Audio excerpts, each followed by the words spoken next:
Un saludo a todos. En este video vamos a abordar el tema del protocolo NAT. ¿Por qué aparece la necesidad de NAT? Primeramente hay que recordar que el protocolo IPv4 nació hace bastantes años ya, y cuando se originó, pues no se pensó en el boom que iba a tener el Internet. De ahí que las direcciones que en un principio se pensó que iban a ser suficientes para todo el Internet, pues terminaron por ser muy pocas. Por ello fue que se comenzaron a dar algunas soluciones, entre ellas la utilización de el subnetting y la definición de algunas direcciones privadas. Esto era porque si se estaban utilizando solo las direcciones públicas, y aquí hago un paréntesis, hay que recordar que en Internet existen direcciones públicas nada más, y que las direcciones privadas son las que ocupamos a nivel de los laboratorios, de una red local, es decir, no son las que ocupamos para salir a Internet. Cierro paréntesis. Entonces, estas direcciones privadas fueron las que ayudaron a que ese agotamiento de las direcciones pues se redujese un poco. Es decir, que no tuviésemos que utilizar meramente direcciones públicas dentro de ámbitos privados. ¿Qué pasa? Que al final una red, una máquina sin salida a Internet, pues es una máquina que está completamente aislada. Y comenzó a estar la necesidad de estas redes privadas, como un laboratorio, darles la posibilidad de salir a Internet. Y es donde aparece una solución que es la que hasta nuestros días ha permitido que IPv4 todavía siga funcionando, que es NAT. ¿Qué es NAT concretamente? NAT es el hecho de poder traducir una dirección IP a otra. De ahí sus siglas, de Network Address Translation. Concretamente, aunque no es la única forma de implementación, porque su nombre genérico es traducir de una dirección IP a otra, sí que fue inventado con la idea de poder traducir direcciones IP privadas a direcciones IP públicas. Y esto consiste en que en tiempo real, el tiempo que estamos realizando el acceso, pues cuando la petición llegue al router, este haga la transformación de la IP original privada a la IP pública. Cuando hablamos de este cambio, estoy hablando del cambio de la dirección IP origen. Y esto, como les decía, el principal uso que se tiene es dentro del ámbito de las redes privadas y públicas. ¿Por qué? Porque pasa que si una computadora, situámonos en una máquina de laboratorio, si nosotros estamos en el laboratorio, tenemos una IP privada, vamos a tomar como ejemplo la 192.168.1.10. Si yo tengo esa IP privada, la 1.10, yo no puedo salir a Internet con esa IP privada. ¿Por qué? Pues porque los equipos solo enrutan IPs públicas.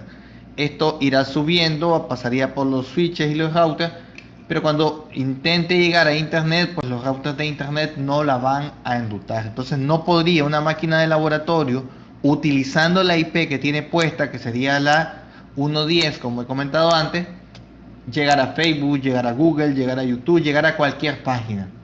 ¿Qué es lo que se tiene que hacer entonces? Se debe hacer una traducción de la IP privada que tiene la máquina a la IP pública. ¿Y quién hace esto? Pues el router frontera, llamémosle así, que es el router que nos comunica con Internet. ¿Cómo funciona esto? Bueno, el router va llegándole las direcciones IP privadas, y él en una tabla pues va guardando las correspondientes traducciones que va realizando. Aquí en esta gráfica lo vemos un poco más claro. Supongamos que la máquina A está 1.10, es una máquina de laboratorio, y queremos comunicarnos con esta máquina Z que vemos por acá, que tiene una IP pública. No voy a detenerme aquí en cuáles son los rangos de las IP privadas y públicas, creo que ya deberíamos conocerla. Pero bien, esta es una IP pública. De igual forma, esta máquina tiene asignado este router que vemos por acá, el cual tiene un IP que es la 192.168.1.1, es decir, está en la misma red que la máquina 1.10. Y luego ese router tiene asignada una IP pública por esta otra interfaz, la IP 150.214.141.1. Puede ser cualquiera. El punto es que esta es una IP pública. ¿Qué ocurre acá? Como he comentado antes, la máquina A no puede navegar por Internet utilizando esta IP que tiene acá, la 192.168.1.10, porque es una IP privada. Por el contrario, sí podría hacerlo el router, porque el router tiene, como he dicho antes, una IP pública. Pues entonces NAT lo que va a hacer es que cuando el paquete que la máquina A quiere enviar de A a B llega al router, si observamos, el paquete sale de la máquina A y dice que la dirección IP origen es pues la dirección IP origen de la máquina. Sin embargo, cuando eso llega al router, el router cambia el paquete de como originalmente viene y altera la dirección IP origen, colocando en vez de la dirección IP origen del cliente su propia dirección IP como dirección IP origen. ¿Qué ocurre? Que a partir de este momento, ahora el paquete como tal viaja con una dirección IP origen que es pública, lo cual sí va a permitir que éste pueda viajar a lo largo de internet y regresar, sobre todo, que sería realmente el principal inconveniente, el hecho de que pueda regresar. Pues bien, el paquete va a viajar, aquí lo tenemos de forma directa, sin embargo, pues por aquí estaría todo el internet y de alguna forma, pues gracias a nuestros proveedores de internet y demás, eso llega al servidor, el servidor le contesta y si observamos esta máquina host Z, que estoy llamándole servidor porque sería una página web o algo así, le contesta a la IP del router. ¿Por qué? Porque nuevamente lo que he comentado, solo se pueden enrutar paquetes si queremos llegar a un destino que es público. Entonces eso va a provocar que esto llegue hasta acá. Este router tiene una tabla que se encarga de hacer esta asociación entre esta IP y esta IP. Y con lo cual cuando este paquete llega al router, este vuelve a hacer la traducción y puede entregársela a su destino final. Dicho así, tal vez podría resultar un poco complejo y hasta lejano de lo que vivimos en el día a día. Sin embargo, NAT es tal vez, junto con DHCP, uno de los protocolos que más utilizamos más bien en el día a día. ¿Dónde vemos esto? Por ejemplo, el internet casero, el internet que tenemos en casa, sea con Claro, con Tigo, la empresa que sea, Utel. Ellos nos dan un equipo y a ese equipo, que sería el router, se le asigna una dirección IP. En el mejor de los casos debería ser una IP pública. Vamos a tomar eso como ejemplo. Y nosotros luego, detrás del equipo que tenemos en casa, pues existen múltiples máquinas conectadas a ese equipo. Celulares, computadoras, tablets, en fin, televisores, muchas cosas están conectadas al internet de casa. Sin embargo, todas las máquinas, o más bien, aún así, cuando son muchos equipos, todos ellos son capaces de salir a internet. ¿Cómo lo hacen? En realidad el equipo que tiene internet es el router que está en casa. Y lo que está haciendo el router que está en casa es compartir internet con todos los demás equipos.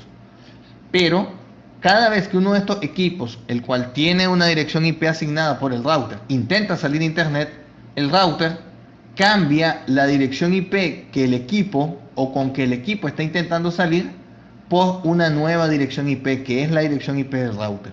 Porque de cara a nuestro proveedor de servicio, el único que tiene permiso de navegar es precisamente el router.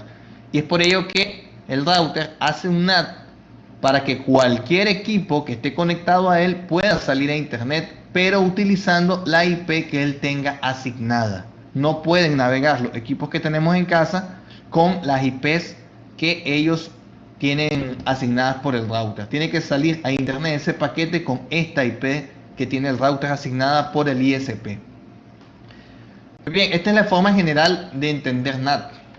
Es una traducción de nuestra IP origen a una IP que tiene el router o el equipo frontera, generalmente un router, y esto lo hacemos porque él es el que tiene el privilegio, sea porque tiene una IP pública o porque es quien es conocido por nuestro ISP de navegar. Existen tres variantes para implementar NAT: el NAT estático, el NAT dinámico y el NAT por puertos, que se le conoce, que realmente es el que nosotros empleamos en casa. Retomando lo que había dicho antes, el NAT estático es una traducción directa y estática, como su nombre lo dice, entre una dirección IP privada y una dirección IP pública, o entre un conjunto de direcciones IP privadas y un conjunto de direcciones IP públicas. Esto quiere decir que siempre la dirección IP privada 110, por ejemplo, va a estar asignada a la misma dirección IP pública. Por ejemplo, la terminación 320, por dar cualquier número. Entonces siempre existirá esa misma asociación. Siempre que el paquete quiera salir a internet, siempre que esta máquina 1.10 quiera salir a internet, siempre va a salir a internet con esta IP. ¿Cuál es la ventaja de esto? La ventaja de esto es que el caso inverso es posible, es decir, siempre que una máquina externa quiera comunicarse a esta máquina interna que tengo acá, lo puede hacer comunicándose con esta IP que tiene el router, porque la asociación es bidireccional, es decir, así como esta IP siempre tiene asociado esta máquina, pues para el router esta IP siempre redireccionará los paquetes a esta máquina que tengo aquí. Esa es la ventaja. La desventaja es que si queremos implementar esto dentro de una red completa, pues si tuviésemos múltiples equipos por acá, pongamos que tenemos estos otros 4 equipos, pues yo necesitaría 4 IPs públicas más y hacer el mapeo una a una para que esos otros 4 equipos puedan salir a internet. Entonces es un mapeo estático entre una dirección IP privada y una dirección IP pública, pero que efectivamente funciona. Y de hecho se hace esa traducción, el router hace la traducción en función de cuál es el paquete que llega, pues la traduce a una determinada IP. Acá vemos que existe un concepto interesante, que es que no es que se traduzca únicamente con la IP que tenga asociado el router. No, en realidad se traduce utilizando un pool de direcciones que tiene asociado el router, que incluso podría ser que ninguna de ellas la tenga directamente puesta el router, es IP, pero que gracias a nuestro ISP tengamos disponibles, qué sé yo, 10, 20, 30 IPs públicas, con lo cual si hacemos un NAT estático podemos hacer un mapeo directo de 30 máquinas que puedan navegar a internet con 30 IP públicas. Ese sería el NAT estático. El siguiente es el NAT dinámico. ¿Cuál es la diferencia acá? La diferencia radica en que el mapeo no se hace de forma preestablecida, sino que se deja que el router sea quien vaya haciendo el mapeo en función de la demanda. ¿Qué significa esto? Aunque tengo el mismo gráfico, si ahora tuviese en el router, por ejemplo, 2 IPs públicas, vamos a suponer que no voy a utilizar esta del router, esa la voy a dejar simplemente para que el router pueda navegar, pero tengo un pool de 2 direcciones públicas. Y por acá tengo, vamos a pintar 4 equipos, este que está aquí y 3 más. Utilizando un NAT dinámico, yo puedo hacer que el equipo que quiera salir a internet en un momento determinado, el router le asigne una de las IP disponibles. ¿Qué significa esto? Dicho en otras palabras, si este equipo quiere salir a internet, viene el router y revisa si tiene alguna IP pública sin utilizar en este momento. Si la tiene sin utilizar, pues la toma y cambia la dirección IP origen de este paquete por la dirección IP que tenga acá, y con eso sale a internet. Si este otro también desea hacerlo al mismo tiempo, pues tiene por acá otra dirección IP pública disponible y cambia la dirección IP origen de este paquete por la dirección IP pública que tengo acá. Cuando ellos desocupan esa IP pública, pues este otro equipo de acá o este también pueden utilizarla. ¿Qué vemos aquí? Que con menos IP públicas puedo permitir que múltiples equipos estén accediendo a internet sin ese establecimiento uno a uno que sí me obliga el NAT estático.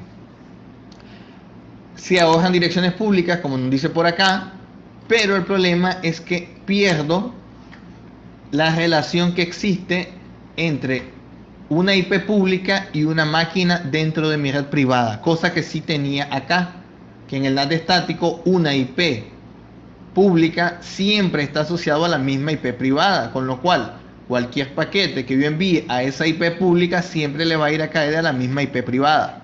Ese procedimiento acá no existe, porque como las IPs públicas son compartidas con cualquiera de las máquinas que las necesite, entonces si alguien envía un paquete a una de esas IPs públicas, en realidad no le va a llegar a nadie, porque siempre la comunicación en este modo debe ser iniciada por los clientes.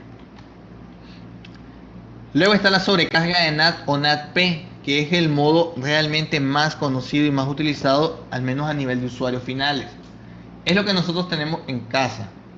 Nosotros no tenemos un pool de direcciones públicas para poder navegar y sin embargo pueden haber 5, 6, 7, 8, 10 dispositivos navegando por internet.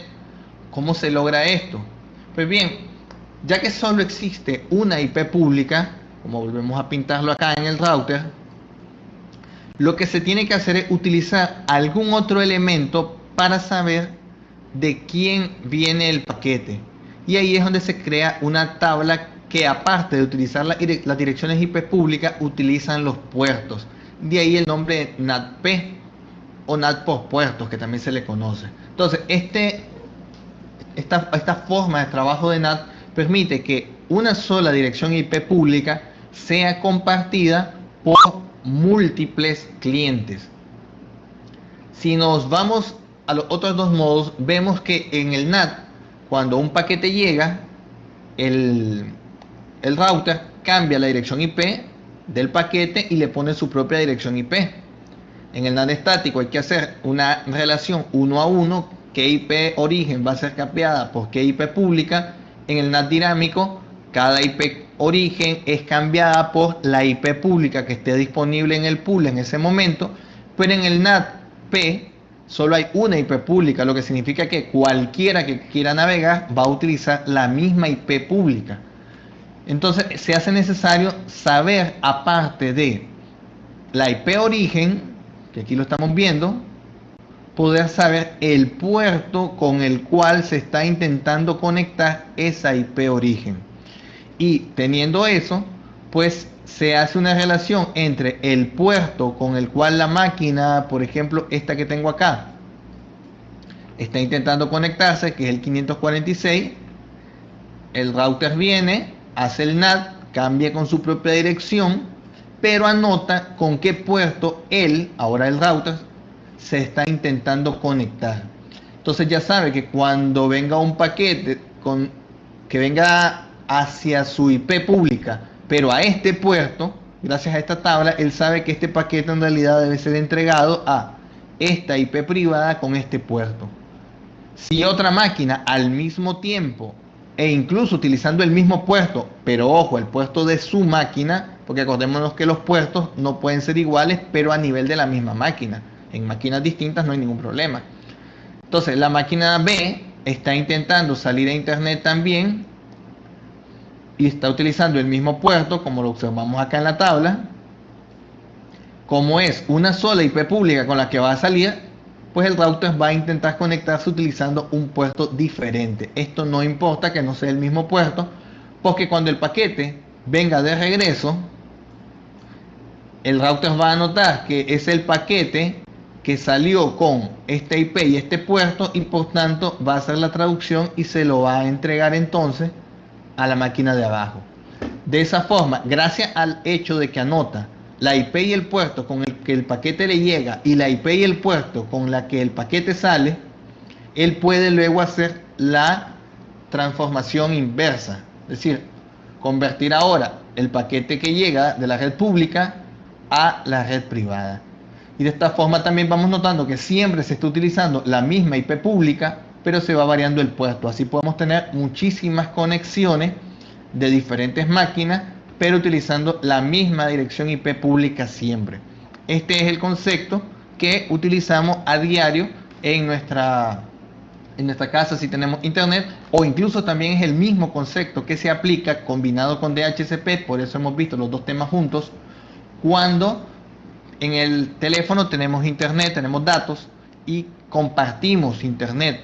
¿Qué es lo que hace nuestro teléfono cuando compartimos internet y otras máquinas ahora se conectan y pueden navegar también? Habilitamos un servidor DHCP, efectivamente, que les asigna IP a todas ellas. Eso lo hacemos simplemente con tocar un botón, él lo hace por debajo. Y a la vez, él aplica un NAT, porque ¿quién es el que tiene derecho a salir a internet? Es nuestro teléfono. Entonces lo que hacemos es que las demás máquinas que se conectan a nuestro teléfono les cambia la dirección IP origen, les pone la dirección IP origen del teléfono y con eso salen a internet, hace un NAT-P, guarda el puerto, para que cuando los paquetes vienen de regreso, el teléfono hace el proceso inverso, revisa a qué puerto viene, se fija qué máquina está trabajando con ese puerto y lo entrega finalmente a nuestra red local. Entonces este mismo concepto que vemos explicado aquí en la transparencia, que he comentado que es el mismo que se hace en nuestras casas, es el mismo también que realiza el teléfono. Conclusiones. No todas las aplicaciones funcionan correctamente utilizando un NAT, por ejemplo BootP, y habrán otras también que no suelen funcionar muy bien. Es difícil seguir el tráfico que atraviesa varios routers que hacen NAT. No solo se puede hacer NAT acá, es decir, pueden haber, esto tal vez es complicarlo solo porque sí, pero supongamos que en una red hay más de un router, en este caso hay 3 routers hasta llegar a internet. Pues perfectamente este router puede hacer NAT aquí, después este router hace NAT aquí y finalmente el que sale a internet hace NAT ahí.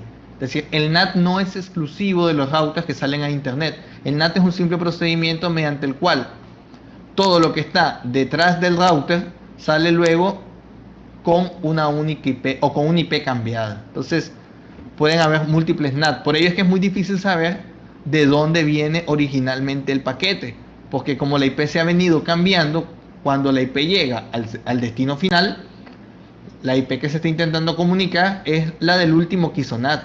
No podemos ver quién es el que originalmente inició la conversación. También NAT incrementa el tiempo de procesado en los routers, porque tienen que estar revisando tablas o haciendo las traducciones. NATP es un tipo de NAT, también hay NATP estático, NATP dinámico, bueno, se pueden combinar ambos esquemas, es el más usado. Y por último, se puede utilizar cualquier dirección IP de la red pública para NAT, incluida la del router. Recordemos que ya comentaba que aunque pueden existir pool de direcciones IP y no utilizar la del router, el caso, por ejemplo, de NATP sí que utiliza comúnmente la del router, así que puede ser cualquier IP pública o no pública. También aquí hago la aclaración, porque NAT, aunque su uso realmente o su uso principal es para redes públicas o para IPs públicas, se puede hacer NAT sobre cualquier IP, es decir, es un proceso de traducción de una dirección IP de origen por otra, no es algo exclusivo de las direcciones IP públicas.